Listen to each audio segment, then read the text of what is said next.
dear children and visitors, you are welcome in my YouTube channel. मैं Moolchand sir आपको helping verb of the tense की helping वर्बों के बारे में वर्ब्स के बारे में जानकारी देना चाहता हूँ। What is tense? टेंस क्या कहलाता है? टेंस क्रिया का बदलता हुआ रूप टेंस होता है। Changing form of the verb is called tense. Tense में देखते हैं, टेंस में वर्बों का चेंज है। देखते हैं टेंस में कि first form, second form, third form और फर्स्ट फॉर्म में आईएनजी इनका प्रयोग होता है टेंस में।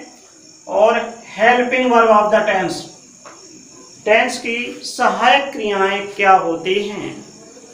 सहायक क्रियाएं, हेल्पिंग वर्ब जो कार्य करने में सहायता करती हैं उन्हें हेल्पिंग वर्ब कहते हैं। जैसे प्रेजेंट इंडेफिनिट टेंस की सहायक क्रियाएं डू, डज होती हैं।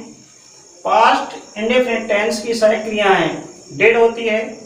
फ्यूचर इंडेफिनिट की सहायक क्रियाएं विल और शैल होती हैं। इसी प्रकार से प्रेजेंट कंटीन्यूअस टेंस की is, am, are, past continuous tense की वाज, वेयर और फ्यूचर कंटीन्यूअस की will be, shall be helping verb होती हैं। प्रेजेंट परफेक्ट टेंस की सहायक क्रियाएं हैज, हैव होती हैं और पास्ट परफेक्ट की हैड, फ्यूचर परफेक्ट की विल हैव और शैल हैव होती है। इसी प्रकार से प्रेजेंट परफेक्ट कंटीन्यूअस की has been, have been, past perfect continuous की हैड बीन और फ्यूचर परफेक्ट कंटीन्यूअस टेंस की सहायक क्रिया विल हैव बीन और शैल हैव बीन होती हैं। टेंस में हेल्पिंग वर्ब का सबसे महत्वपूर्ण स्थान होता है हेल्पिंग वर्ब। यदि हमें हेल्पिंग वर्ब आती हैं तो हम आसानी से इंग्लिश में डायरेक्ट में टेंस परिवर्तन कर लेंगे, क्योंकि हेल्पिंग वर्ब ही चेंज होती हैं और वर्बों का चेंज है।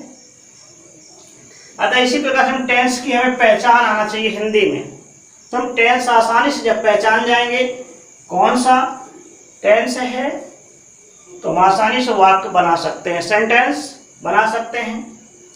प्रेजेंट इंडेफिनिट टेंस की पहचान होती है कि वाक्य के अंत में ता है, ती है, ते हैं आदि शब्द आते हैं और कारक होता है। इसी प्रकार से पास्ट इंडेफिनिट टेंस की पहचान, वाक्य के अंत में या, ई, ए, खा, खी, खे, दी, ली, पी, कोमा, रा, ता, था, ती, थी आदि शब्द आते हैं। इसी प्रकार से फ्यूचर इंडेफिनिट टेंस के वाक्य के अंत में गागी के शब्द आते हैं।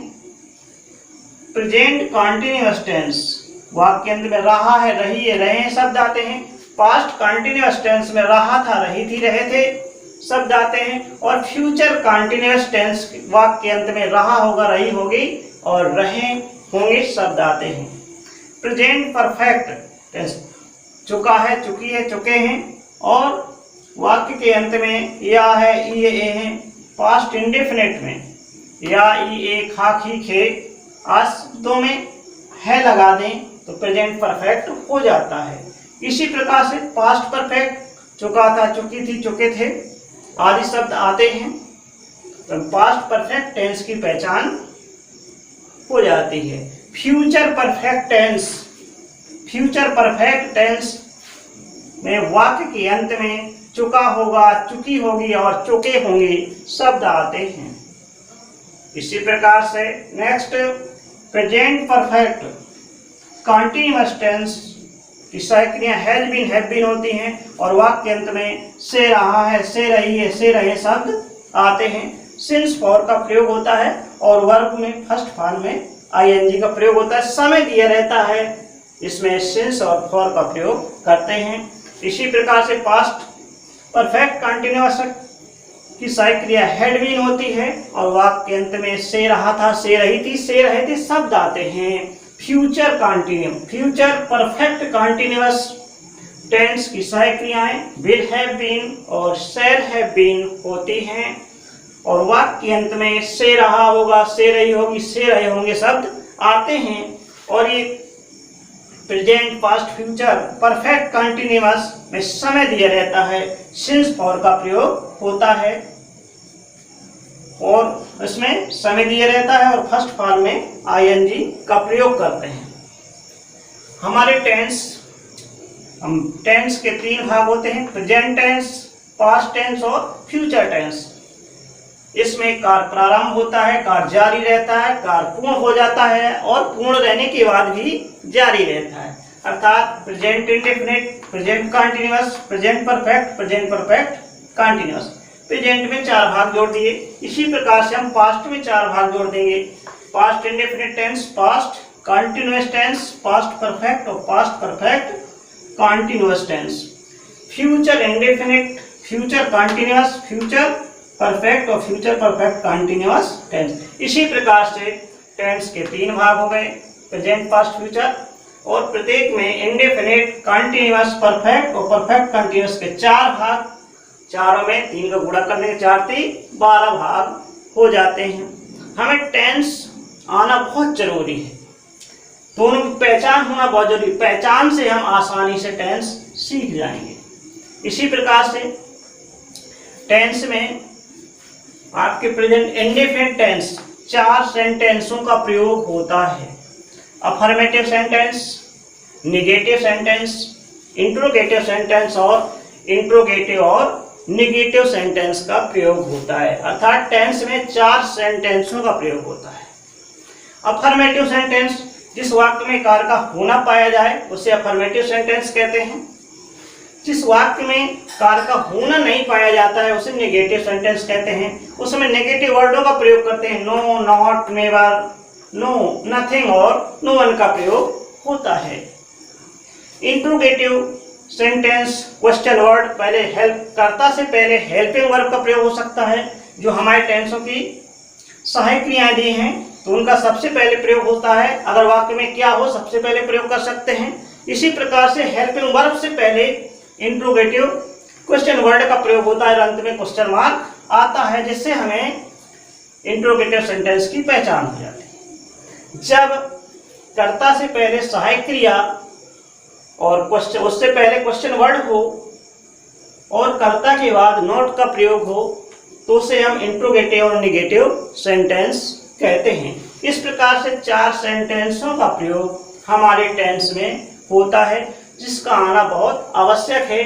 प्रत्येक इंडेफिनिट, प्रेजेंट इंडेफिनिट 4 सेंटेंस, इसी प्रकार से पास्ट प्रेजेंट कंटीन्यूअस में 4 सेंटेंस, कुल मिला के 12 सेंटेंस के 4 भाग हो जाते हैं, 48 सेंटेंस हो जाते हैं।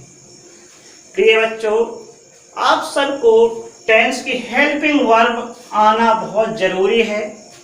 जैसे प्रेजेंट इंडेफिनिट टेंस में हेल्पिंग वर्ब डू डज होती है, लेकिन प्रेजेंट इंडेफिनिट की अफर्मेटिव में डू डज का प्रयोग नहीं होता है। मुख्य क्रिया की फर्स्ट फॉर्म में एस या ईएस का प्रयोग होता है।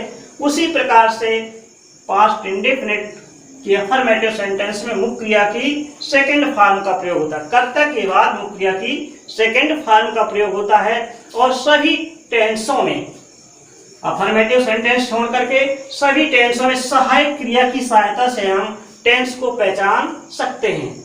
जैसे नेगेटिव है do not, does not, past में है डिड नॉट, फ्यूचर में विल नॉट और शैल नॉट। इसी प्रकार से सहायक क्रिया के बाद यदि हम हेल्पिंग वर्ब के बाद नॉट रख देंगे, नेगेटिव सेंटेंस बन जाएगा। कर्ता से पहले हेल्पिंग वर्ब रख देंगे तो सिंगल इंट्रोगेटिव बन जाएगा। और हेल्पिंग वर्ब से पहले कर्ता, हेल्पिंग वर्ब से पहले यदि क्वेश्चन वर्ड आ जाएगा तो इंट्रोगेटिव सेंटेंस बन जाता है। अतः हमें हेल्पिंग वर्ब आना बहुत जरूरी है, जिससे हम टेंसों को आसानी से पहचान सकते हैं। और यही हेल्पिंग वर्ब ही हमारे डायरेक्ट इंडायरेक्ट में चेंज हो जाती हैं। चारों प्रेजेंट टेंस की हेल्पिंग वर्ब पास्ट टेंस में चेंज हो जाती है।